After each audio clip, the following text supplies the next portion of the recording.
ये आपने लाइट नहीं पढ़ी है, आपने कुछ भी नहीं पढ़ा है, ये फॉर्मूला याद रखना है। Refractive index is equal to speed of light in air upon speed of light in that medium. अगर रिफ्रैक्टिव इंडेक्स ऑफ डायमंड की बात करते हैं तो नीचे लिख दो speed of light in diamond. अगर हम रिफ्रैक्टिव इंडेक्स इन वाटर बात कर रहे हैं तो ऊपर का जो ये लाइन है ये तो सेम रहेगी, लेकिन लिख दो speed of light in water.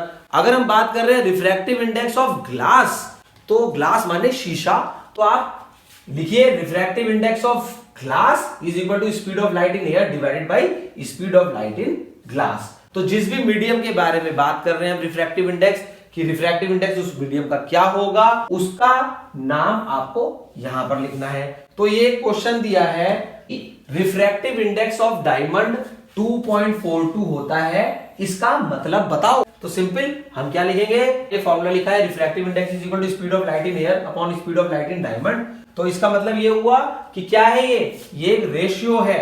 जैसे मैथ्स में हम एक रेशियो की बात करते हैं तो ये एक रेशियो है। It means ratio of speed of light in air to speed of light in diamond is 2.42। इस क्वेश्चन में ये पूछा है कि डायमंड का रिफ्रैक्टिव इंडेक्स 2.42 होता है, इसका मतलब क्या है।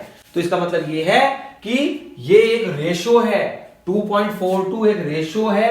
किसका रेशियो है, speed of light in air upon speed of light in diamond.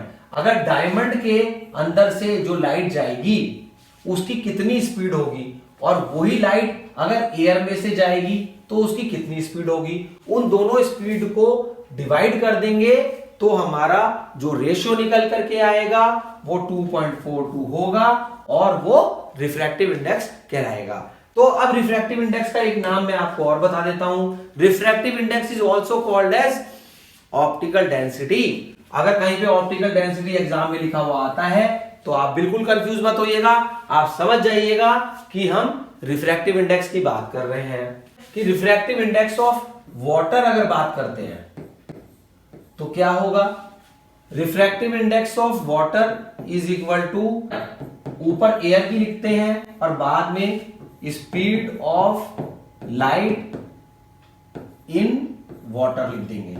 अगर आपको कोई भी क्वेश्चन समझ में नहीं आता है तो आप मुझे कमेंट बॉक्स में लिख के भेजिए, मैं उसका वीडियो बना करके पोस्ट करूंगा और आपको हर क्वेश्चन इजीली समझ में आ जाएगा। तो आप मेरे और भी क्वेश्चन देखिएगा, कोई भी क्वेश्चन का मैं वीडियो बनाता हूं तो मैं इस हिसाब से बनाता हूं कि आपने चैप्टर नहीं पढ़ा हुआ है। कोई भी वीडियो देखिए मैथ्स का, साइंस का, तो आपको हर वीडियो इजीली समझ में आने वाला है।